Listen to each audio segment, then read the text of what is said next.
Welcome to the New Reality Show, where you can call in live for laser coaching and engage in Q&A with Doctors Art Emrich and Christina Winsey.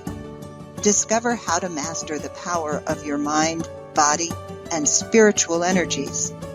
Get empowered to create your new reality for more happiness, well-being, and success.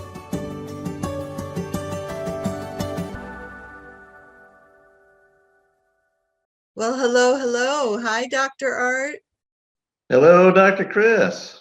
How are you today?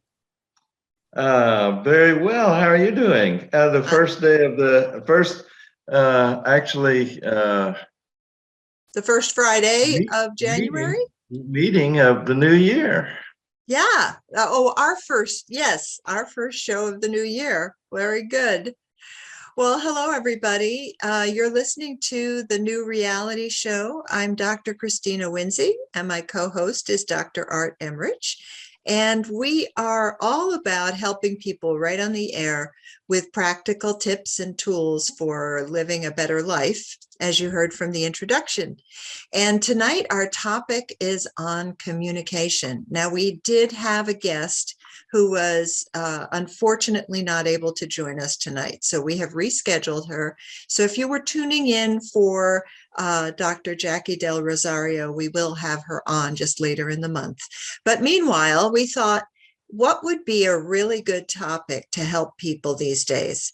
And one thing we know is that in NLP, neuro-linguistic programming, which we both practice with our clients, the presupposition that we're talking about tonight is that the meaning of your communication is the response that you get.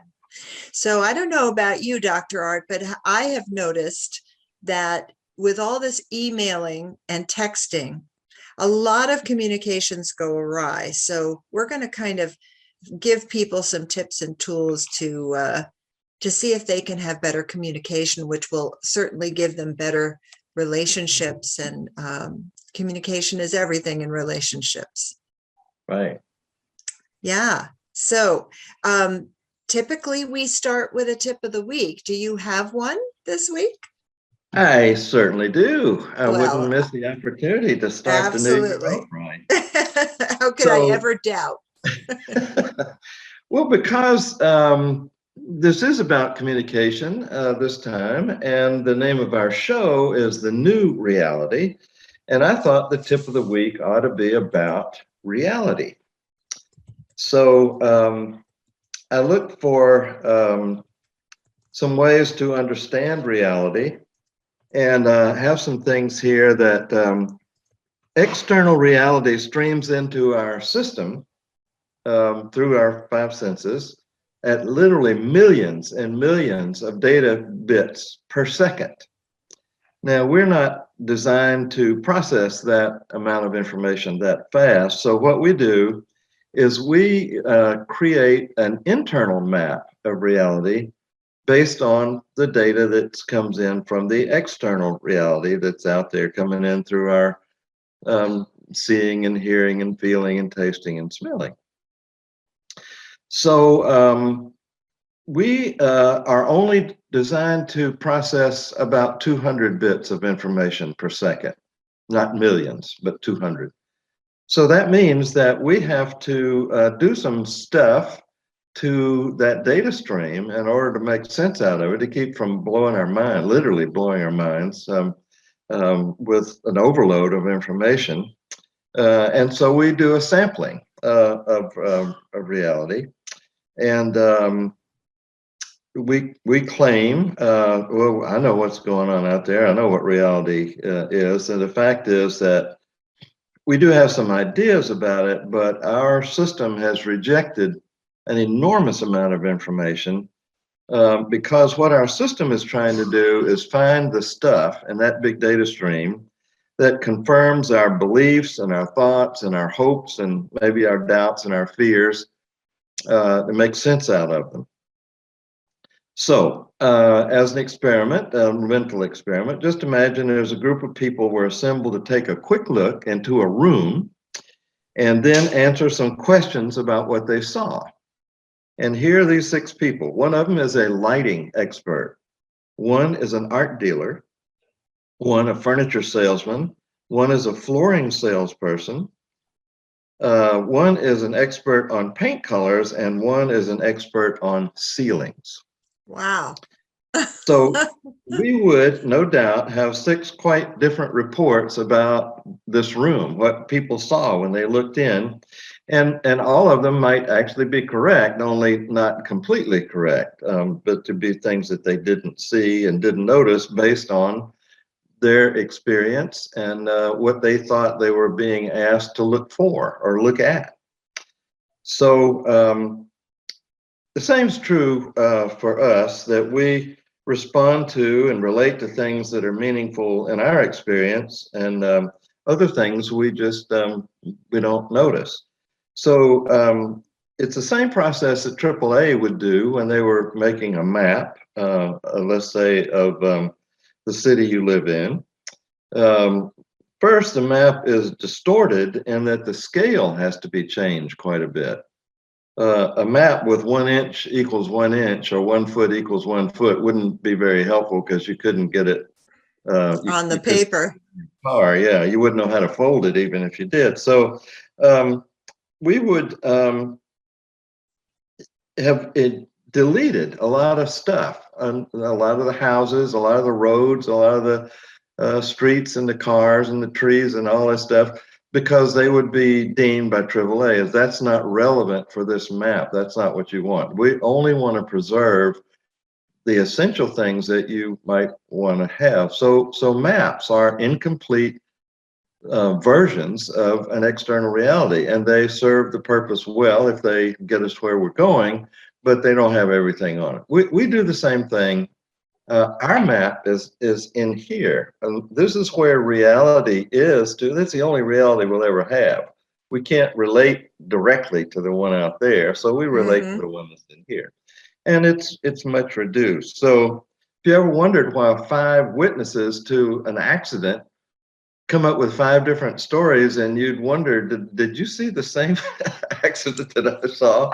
It's because they are doing the same thing. They're deleting information that they didn't think was important, and they can report only on what was significant to them. And so anyway, I wanted to just say that about reality. Our show, The New Reality, is that we wake up every day, whether we realize it or not, into a brand new world. And what we want to do is to encourage you to notice what's different about it, what's changed since yesterday or last week or last month or last year even, and appreciate that difference and the fact that you can even be aware of it, because that is a very, very highly powerful mental process. It is also what you've just said is so profound in terms of communication. When you brought it down to the simple of 5 people seeing an accident or witnessing something and reporting it completely differently, it shows exactly what you were saying, that they filtered out things and only saw what was relevant to them, what they thought were key. And so this is how misunderstandings happen, because yeah. So thank you for that tip of the week. I know sometimes it seems like, getting to the basics of what are you trying to say when you're telling the story. But if you follow the line of logic, it comes down to, okay, we're all looking at life a different way. And in NLP, we call that your map and your worldview. And so this is how these communication faux pas really happen. So before we go on with the main topic, which we've actually already started, but I wanted to just invite listeners to please feel free to call in. We love when you join the conversation. You can dial a toll-free number, which Thomas is putting on the screen, 888-627-6008, and that's in the US, it's toll-free. If you're outside the US, you dial 1-323 888-744-4831, and that's dialing direct. And also, we want to thank our subscribers, our faithful subscribers. And if you find that you get value out of this show, we invite you and we welcome you as a potential subscriber to help us keep the lights on. We're all about serving humanity on this show, and we try to bring as many value, as many informational value, free things that you can do at home, ways that you can improve your thinking, your life. And so to become a subscriber, if you go to our main show page, you'll see a little button that says click here. And Thomas has that up on the screen. And your donation amount is whatever you choose it to be to subscribe to the show. So we thank you if you will consider being a subscriber, assuming you get value from our show. So with that, well, I think that, we're off to a good start, Dr. Art, of really helping people understand that they are, when they're saying A, the other person may be hearing B. Yeah. And so, I think that one of the things that is a challenge when it comes to communication is that people don't take the time to consider their words. They don't take the time to consider all the different meanings that their words may have to somebody else. And I'm as guilty of this as anybody. I am known to write long emails where I think I'm being very expressive, and I'm really outlining what I think the challenge is, and sometimes I'll get back like, I don't really know where you're going with this, or I mean, not always, but I have learned that brevity is absolutely so welcome. We're inundated with information all the time, all day long, especially now that we're always online and on our phones.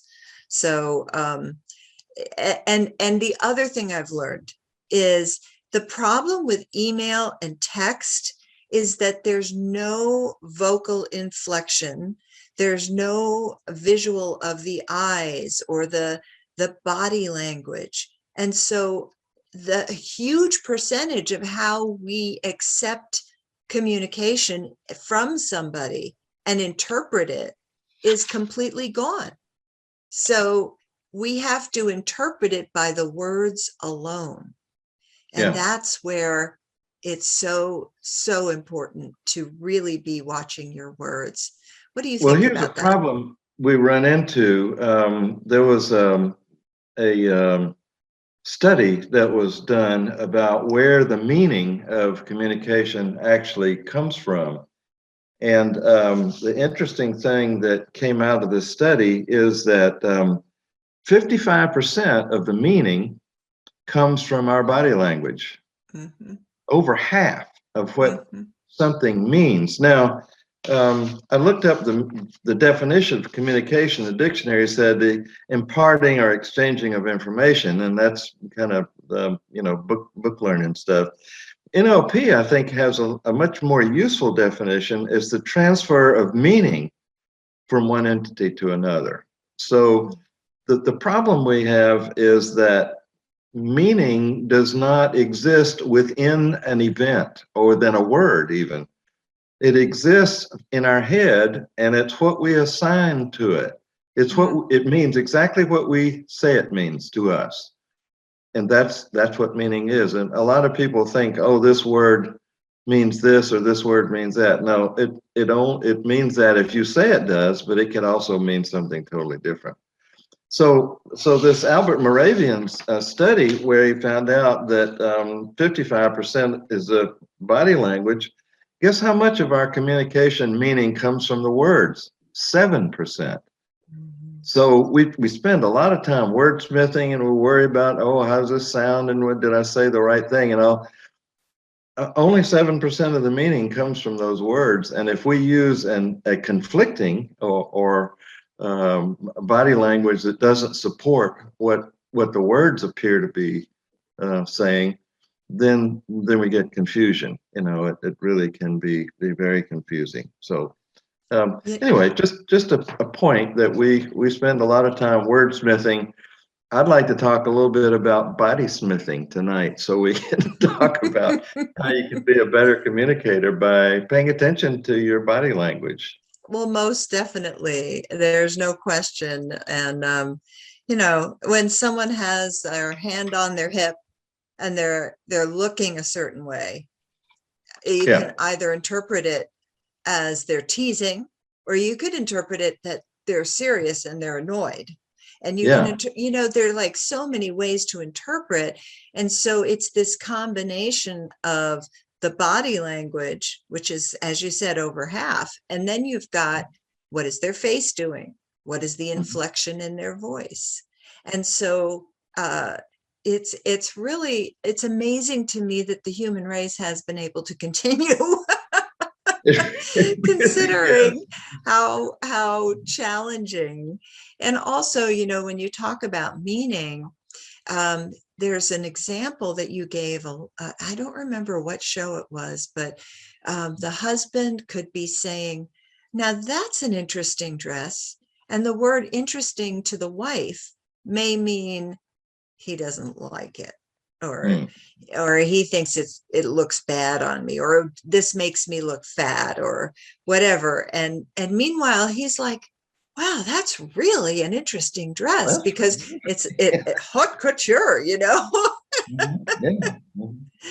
So yeah. So these words, boy, they just get us in trouble. Well, I went into very extensive study. I wanted people who I taught to become better communicators, master communicators, ideally.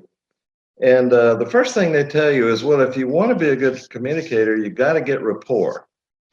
And I learned that way back in the 50s when I was in school. You got to get rapport, And they never said what it was. They never said how to get it, how to keep it, how to know when you have it, how to lose it. All, that was always just go get that rapport, because that's good for you if you want to be a good communicator. So I have some interesting ideas about that from the collection over the last 40 years. Rapport is a process for matching and mirroring another person's behaviors. That's how you get rapport. It's the ability to elicit a desired response. It's a condition whereby another person will accept your suggestions less critically. It's becoming more like another person. It is actually a connection between your unconscious mind and their unconscious mind. We always operate on that's a conscious mind connection. Doesn't have much to do with it. It's the unconscious connection that creates a rapport. And the idea behind that is that people are more comfortable with people who are like them more than they are with people who are quite different from them. And so given a choice, people would prefer to relate to or do business with or be with people that they're comfortable with, or they're in rapport with, somebody they trust, enjoy, know, share common traits, experiences, and their clues about you, whether they know you or just met you, come from how you look. That's that body language part. How you sound, that's the voice qualities, and how you make them feel. So if that is a fundamental premise of NLP, and the reason for establishing rapport is so that you can get people to to do things that they want to do and aren't able to, maybe, or do things that that you can see that would help them, and they don't know how to do them. So that rapport is really a very key to being a successful communicator.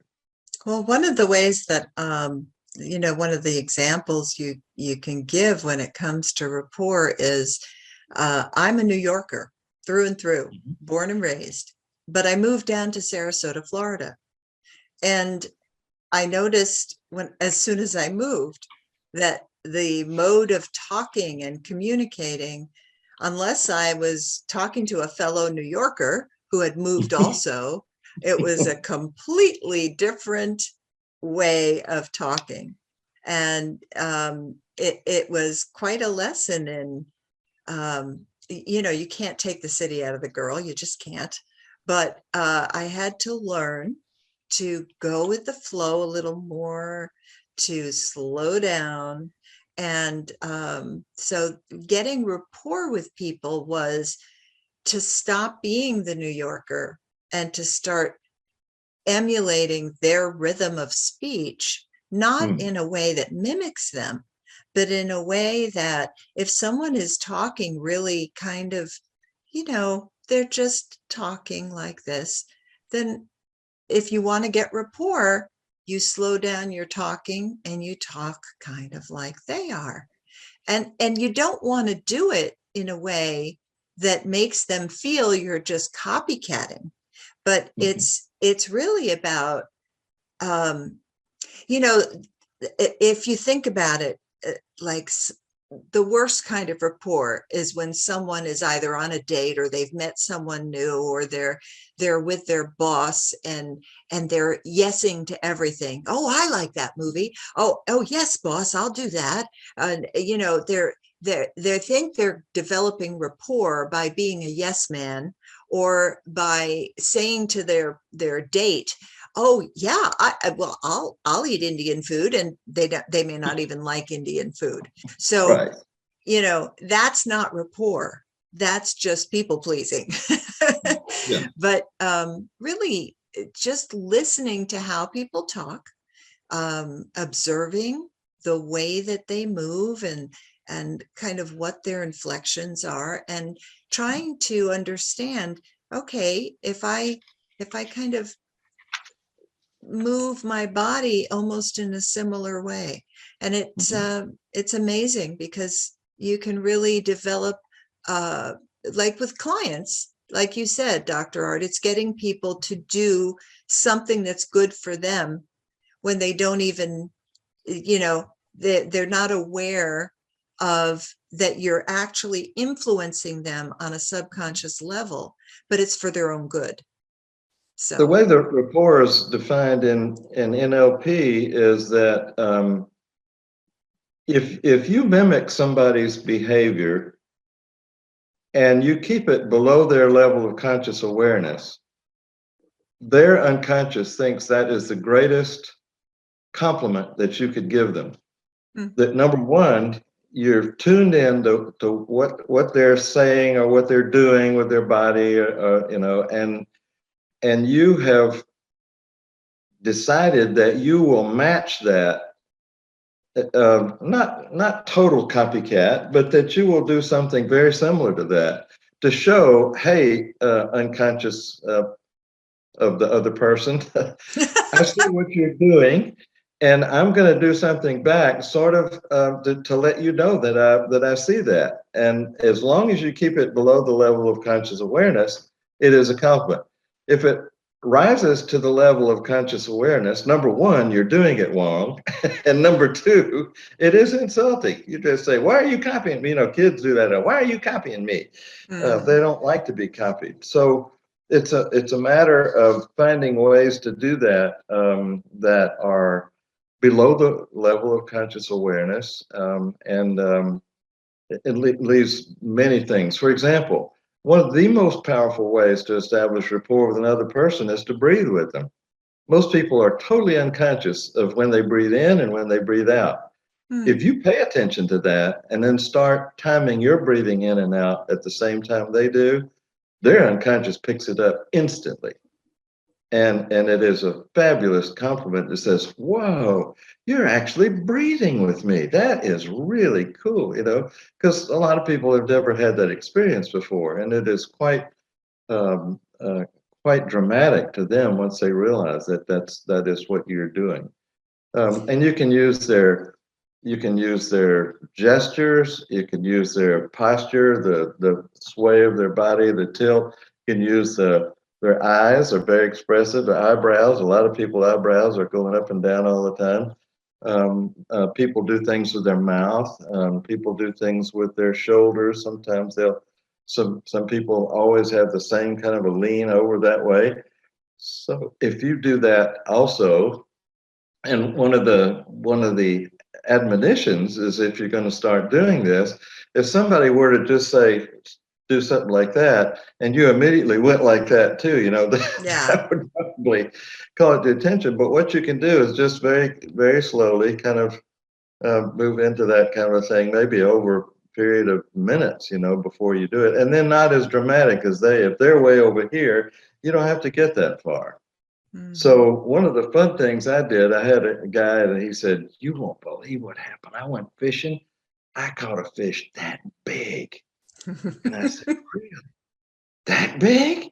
Because I'm doing exactly what they did, but I did it appropriately. I didn't just, as soon as they held their hands up, I didn't hold my hands up too. I Right. waited, and made a statement about it. And then, so that is an example of very subtle, but very powerful matching of someone else's behavior.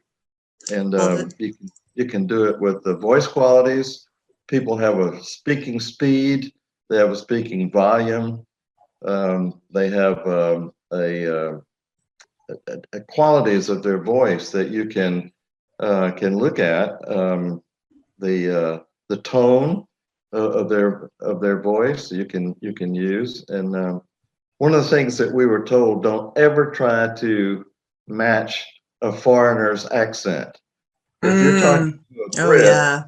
don't ever pretend like you're a Brit and you're gonna mimic that, because they know that you're not doing it right and it's insulting. So just Yes. use your normal It's normal. also painful to their ears. It's Yeah, painful to it their is painful. ears. But I just want to review, because we've talked about a lot of things. And Mhm. I think it's really important for people to maybe, if you're following really well on this conversation, there's just been a lot. So the first thing was Dr. Art's tip of the week, which had to do with the fact that we give meaning to things, and we filter out what is not important to us. So 5 people can see the same thing. So if you have someone that you're having maybe difficulty communicating with, they may be seeing things, they probably are seeing things in a different way than you are. So what's important to your spouse, what's important to your friend, what's important to your boss, what's important to your coworker or your child is different from what's important to you when it comes to certain things that you think should be a certain way. Mm. So that was the first thing that we talked about. And it also had to do with observing, and that we would see in an accident, 5 people would see it differently and filter out. And that's why witnesses give different accounts. Mhm. And then we talked about, we talked about rapport in great length. Um, did I miss anything? I think we had, Okay. yeah, we went right into rapport. Um, oh, no. Body language. We talked about the fact that what's really important has to do with body language, because it's more than 50% of what you're communicating. What somebody is observing from your body movements is 50% or more of the meaning that they're getting from your communication. And here's a Um, very unusual kind of a sidelight on that. mhm, We have a lot of folks that do business on the telephone a lot, mm, and a lot of students. And when they're doing classes remotely, and they're online, and maybe they're not video online, but they're audio online. The admonition from the NLP community is, use your body language even while you're on the telephone. We have students that don't get dressed, and they're lying on their bed. They're in class, but they're not really. They don't look like a student would look, and was sitting up in a learning kind of a mode. So stay aware of your physiology even when you're on the telephone. dress for the call, whatever type of call this is. Put on the kind of clothes that you would put on if you were in person. Stand or sit, don't lying down. Avoid smoking and chewing gum, and eat before or eat after the call. So there's a lot of lip smacking that goes on, and people say, well, they can't see me, so I'm gonna have a Twinkie, you know. Well, the sound comes through even if they It can't. does. It So does. there's a lot to mimicking as if you were in person, even though you're on the telephone. And of Very course, good. even more the case when you're on Zoom and people can see you. Even Well, then you they don't can want to hear. be in your underwear on your bed when you're on Zoom. Right. Yeah, that's one of the rules. That's it. That's the rules. I have That's a for funny thing sure. about marking out words. We Wait, talked about, we before spend, you go on, before oh, you go yes. on, I All just right. want to do a station break because we may have had new people join us. You're All right. listening to the New Reality Show on BBS Radio, and I'm Dr. Christina Winsey and my co-host, Dr. Art Emrich. And tonight we're talking about communication. We started out with talking about the fact that the meaning of your communication is the response that you get. And we have been through quite a bit of information here tonight, so you may want to listen to the replay as well. And Dr. Art is about to give even more information. It's hard for me to hold him back.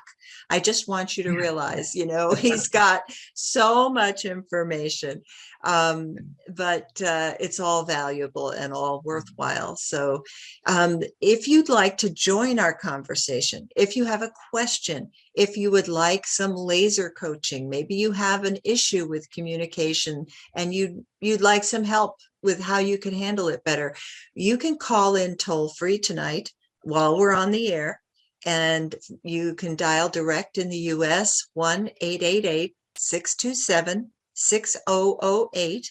And if you're outside the US, you dial direct on 1-323-744-4831.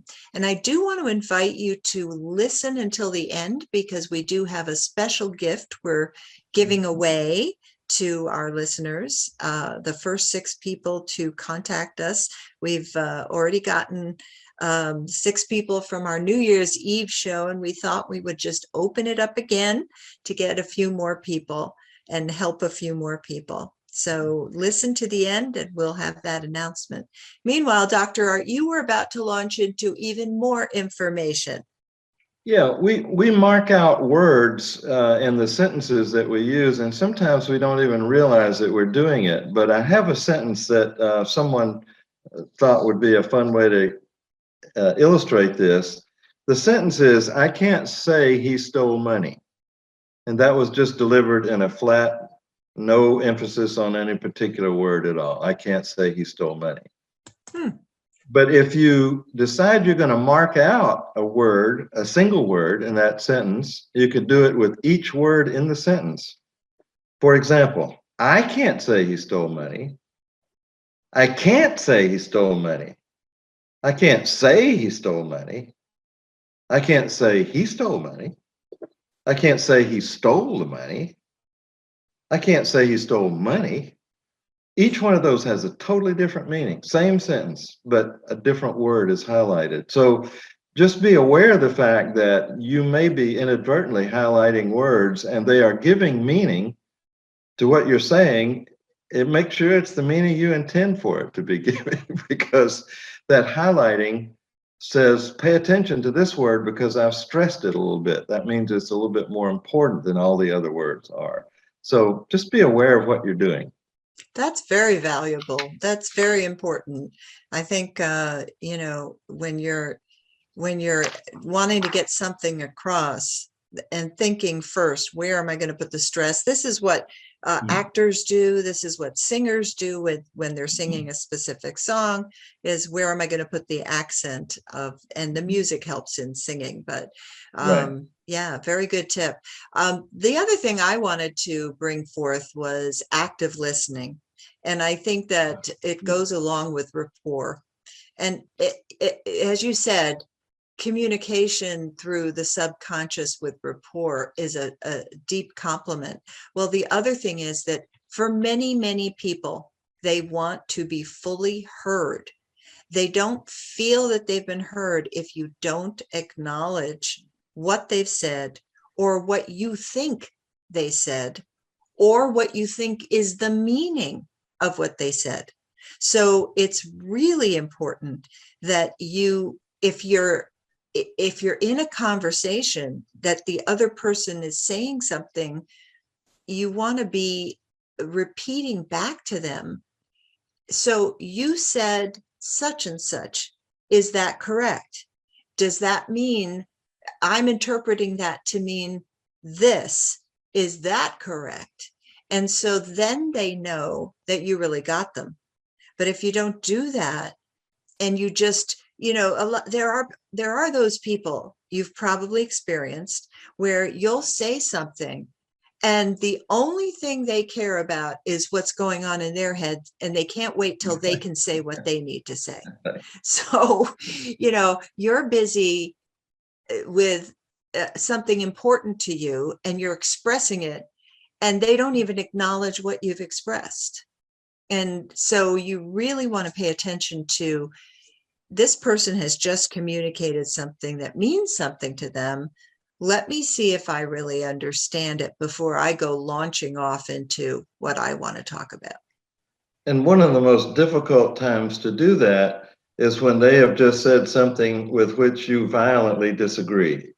That's when they frequently don't feel like they've been heard. So if you can restate what they said using their words, not making up new ones or changing the meaning slightly, even use their words and say, this is what I heard you say, XYZ, whatever it is. Is that correct? That requires an enormous amount of sophistication as a communicator. Again, especially if it's something you don't really agree with at all, to be able to have those words come out of your mouth and you don't agree with them at all. It doesn't mean you're agreeing. It just means, did I understand what you meant? And that's, as Dr. Chris said, this is a way of confirming, is that accurate or not? And let them have a chance to correct it. The other thing you'll notice is that I talk a lot with my hands. I happen to be half Italian. So, some people do more gestures than others, and that's part of the whole body language. So, I don't know if that means something, Dr. Art, but I think hand gestures give emphasis, just like body language gives a meaning. And there I go, moving my hands again. Well, what we're taught in NLP training classes is that you can mimic somebody's physiology, voice, and use similar kind of word connectors that they do. And the more of those that you can stack one after another, after another, after another, so that their unconscious gets a very, very strong indication that this person is really paying attention to me, not just the words I'm saying, but also what is my body doing? What is my voice doing while the words are coming out? And when you can feed that back to them, it is just a very powerful way of connecting with another person. It really puts you on much more solid ground. And they will then respond by being easier to communicate with. They'll feel like you're in sync with each other. You're on the same wavelength, you're in tune with each other. The other thing that I think is important is asking questions instead of feeling as though you have to get your point across. And so in addition to the active listening, there's a story that I heard on a success series by Jay Abraham, very famous marketer. And he talked about rapport, actually, but he talked about how to it was sort of a how to win friends and influence people type thing. He was in an airport and the plane was delayed and he met a gentleman and they got to talking. And Jay decided that he was just going to ask this guy questions and drill down further and further. And he just kept saying, so this is what you do with your business, and tell me more about that, and tell me more about that. And by the time they got off the plane, because they did get on the plane and they took the trip, but when they parted, Jay had not talked at all about himself. He had only asked questions, and the gentleman said, I meet a lot of people in my line of work, and you are without a doubt one of the most interesting people I have ever met. That's great. And I've never forgotten that. And so there is a book by Dale Carnegie called How to Win Friends and Influence People. And I highly recommend it, especially if you're in sales, especially if you're in coaching or any of the professions where you're helping people and you're trying to get more simpatico with people. But it works no matter what you're trying to do. And just ask questions. Find out, because it goes in line with the act of listening that, people really want to talk about themselves and they want to be heard and they want to be acknowledged. Mary Kay Ash of Mary Kay Cosmetics, who I believe is no longer with us, but her famous saying was to imagine that written across everybody's forehead is "make me feel important." And so the more you make people feel important, the more you'll be able to get your communication across, the more they'll be willing to listen to you. So that's something I've never forgotten as well. Really, and I'm not always perfect at it, for sure. Well, no, I think we're all students of communication for all of our lives if we choose to. One of the things that I encourage people that study with me is use the TV as a way to practice. Watch what the people are doing with their body. If somebody's gesturing this way all the time, then just mimic that. Do what they're doing, and of course they can't see you, so you can do it right along with them. But if they're doing gigantic big gestures, then practice doing that, because the idea in NLP is that you should be capable of doing anything that another person is doing communication-wise. If they talk really loud and really fast, you ought to be able to do that too, because to them that's normal. If you come in as a very slow and very gentle voice, to them that doesn't sound normal at all. That's exact opposite of them. So push yourself in those directions so that you can get. Now, you don't have to be as loud or as fast, but you might have to move out of your comfort zone in that direction. Or if you get somebody who's very soft-spoken and very slow, then that may be out of your comfort zone on the other end. So just practice with the TV. It's a wonderful way to get some experience with being able to establish rapport in a safe way, because they're not live, they're not in front of you right then. Get to where you're good at it on a TV, and then when you go in, I go into restaurants a lot of time. I'll try to establish rapport with somebody all the way across the room and not have them have any idea that that's what I'm doing. Wow. They're not noticing me, I'm noticing them. And so I do that. Another fun thing you can do, as if you're interested in being a better communicator, is pay attention to the verbs that people use. Verbs fall in a lot of categories. One of the ways that you can categorize them is what sense organ are they using to express themselves? Are they using I words? Like, oh, I see what you mean. Oh, that's clear now. Yeah, I can see that. Or look at this. Or I just need to visualize that a little bit. Well, that's all stuff coming out of their visual thing. So if you hear that, start using I verbs back to them in what you're doing. If they say, I hear what you're saying. Well, just let me listen to that one more time. That sounds good. The way you described it. Well, that's all ear stuff. So you use back some ear stuff for them. Or if they say, "Oh, that just doesn't feel right," that's real heavy feeling there. That's a well, that makes me feel warm, and that's a strong way to say it. And so now they're using what we call kinesthetic. That's the feel words. And so if you want to participate in something to develop yourself, just listen for the verbs people use. When we first learned about this, I went out in public and I'm just listening, and I would have sworn that nobody ever used a verb from that day on. I never heard a single verb. It was because I was trying so hard to pay attention to it that I just got away from it.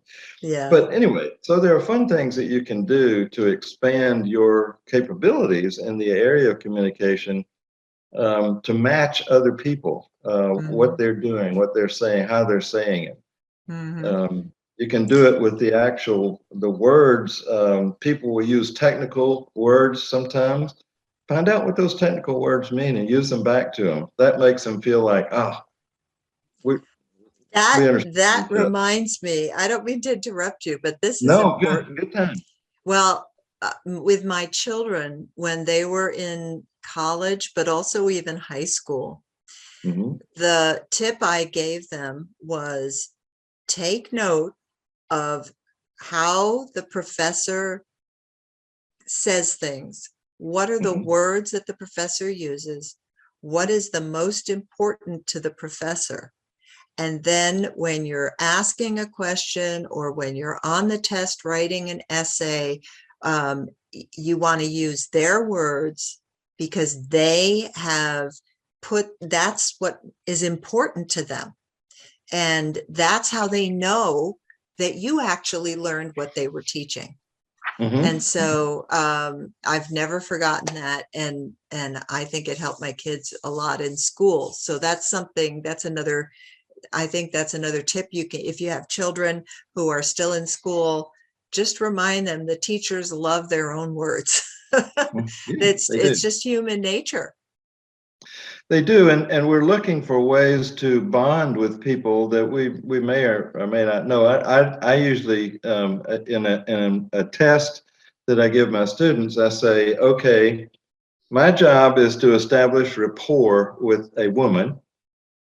She's 6 foot 2 inches tall. She's blonde, and she is wearing a very unusual piece of clothing from another country. And so now, how would I go about establishing rapport with this person? I'm not like her in hardly any way at all. And so what would I do? And then have them try to figure out, so well, you could do this or you could do that, or you could do so. And what you find out is there are any number of things, because physiology is physiology. It doesn't make a difference how tall she is or what color her hair is. If she's leaning over this way, then I can do that too, you know. And if she gestures a lot or doesn't gesture at all or whatever, I can begin adopting some of those mannerisms. If she says something about a hobby that she has, like Dr. Chris said, start asking questions about that hobby, especially if it's one you don't know anything about, and you can really learn something. If it is something you know something about, um, just say, "Gosh, I heard X," and then confirm, is that really true? And that, so you can hook into their special interest. If they love sports, with my wife, if you mention a certain football team, you're bonded right away. She's on the same wavelength. So, and there are people like that. If Oh, you there mention are. their team, boy, you'll say, "Oh, I like that. I like the Dallas Cowboys or the Raiders or Broncos, whoever it might be." And if you already know that that person does too, then use that as a way to bond with them. So the more bondings you can create, the better communications you're going to probably be able to have with each other. And it has to be genuine. And I think this is, this speaks to salespeople who do their research before they talk to a company representative. They're researching, if you're going for a job interview, you want to research the company and you want to see if you can find anything or everything out that's going to help you in the interview to look knowledgeable, that you care about what the company information is, what is the company's mission, what is their vision. So, this is gosh, all of this is so intertwined with our everyday lives, our everyday objectives. The last thing I wanted to present, because we're running out of time, was just the recommendation of a book called The 5 Love Languages, because one of the things that is really, really seriously breaks up relationships is that one person doesn't feel loved, or both people don't feel loved, because there are different ways of loving. And we tend to love or care for the way that we feel loved and cared for. That's our love language. But the other person may feel loved and cared for with a different love language. So the wife may be saying, I need you to do A, B, and C for me to feel loved. And the husband's off doing X, Y, and Z, thinking that she feels loved. So he's saying, I love you, but she wants to get to go out on a date, to go dancing, because she's kinesthetic and she really loves to dance and to have a good time with her husband. And he thinks just saying I love you, coming home and telling her good things. And so The 5 Love Languages is a really, really good book, and will help you with your personal relationships. So we are running out of time, Dr. Art. And what I wanted to do was to let people know that we decided to extend our offer for another 6 people, that the first 6 people to write into our email, which is contact N as in new, R as reality show @gmail.com. Then say in the subject line, I want a session. And we are offering rapid results strategy sessions for the first 6 people. Just say whether you want Dr. Art or myself. And so 3 people will get me, 3 people will get Dr. Art, and there's no charge. This is our gift for the new year, because we know that people are setting their goals, and we don't want you to just set a goal and not do anything with it. We want to give you a strategy session where you'll be able to actually actualize your desires and your goals. So Dr. Art, do you have any parting words, any final tips that you want to give? Well, one last one. I wanted to say a little bit about negatives. We seem to use a lot of negative linguistic models in the way we speak. And someone gave this example. If someone told you, don't think of a pink elephant, there is a 5-step process that you have to go through. First, you have to think pink elephant in words in order to understand what it was they asked you not to do. And then you have to imagine a pink elephant, make the picture of it to say, oh, you mean this? This is what I'm not supposed to do. And then you have to make that picture disappear. You can have it float up away, or pop like a balloon, or fade to black or white, or melt like an ice cube, or think of a different colored elephant, or think of a pink other kind of animal, not an elephant. So all these negative constructions require an enormous amount of effort on somebody's part to comply with it. We say, don't drink and drive. What would be a better way to say that? People can say, "Oh, drink. I know what that means. Drive. I know what that means. Don't. I don't know what that is. I can't make a picture of a don't. So I'll disregard that. So what I'm left with is drink and drive." And so we're actually causing the person to do exactly the opposite of what we intended. So what would be a better construction? Drive sober. Say it the way you want it rather than what you don't want, otherwise you can say, well, I can drink and fly, I can drink and walk, I can drink and swim, I can drink and do anything except drive. And it didn't say drive a golf ball, drive a bus, drive a car, drive a boat, or what, So these negative constructions are really, really tough, and they're even tougher on children who don't have the sophistication linguistically that we do. Johnny, don't leave your room in such a big mess. Okay, to take the don't out, so Johnny, leave your room in a big mess. Instead, Johnny, clean up your room. You could say it in the positive way. Sally, don't run with scissors in your hand. Sally, put the scissors down. Fred, don't climb on the furniture. Fred, keep both your feet on the floor. Jenny, don't forget to turn off the stove. Jenny, please turn off the stove. And we say, don't worry about it. Don't hesitate to call me. Don't miss this chance or something. We're always don'ting, and it would be so much more clear and more effective if we said what we wanted instead of what we didn't want. We're stuck in the don'ts. Absolutely. And I wish that when my kids were little, I had not said no or don't as often as I did. It's one of those mother guilt regrets that I have. And father, I can't let you take all the guilt. I got okay. All right. Well, that's our show for tonight. And we thank you so much for being with us. Just a reminder we want to thank our faithful subscribers. And if you've gotten value out of this show, this is our show. We do this every week. We present a topic or we interview an expert, an author, and we bring topics that are going to enhance your life in some way. And we have plenty of free handouts that we give along the way. So depending on the topic. So I just invite you, if you enjoyed the show, to please consider being a subscriber to help us keep the lights on. There is a cost, and you can subscribe on our show page. And there's that wonderful smile of Dr. Art's picture.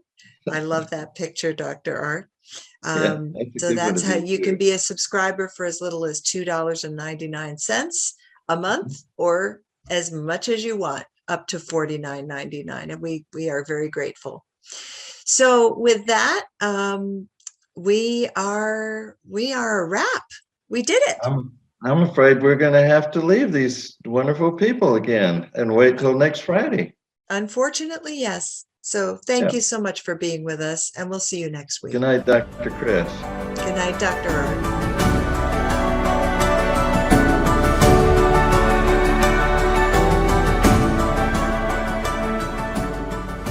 Thanks for joining us. If you've enjoyed this show, please consider being a supporter. You can find that on our show page. Tune in every Friday night at 6 p.m. Pacific, 9 p.m. Eastern, and find us on Facebook at facebook.com/New Reality Show for announcements of upcoming topics and exciting guest interviews. Bye for now.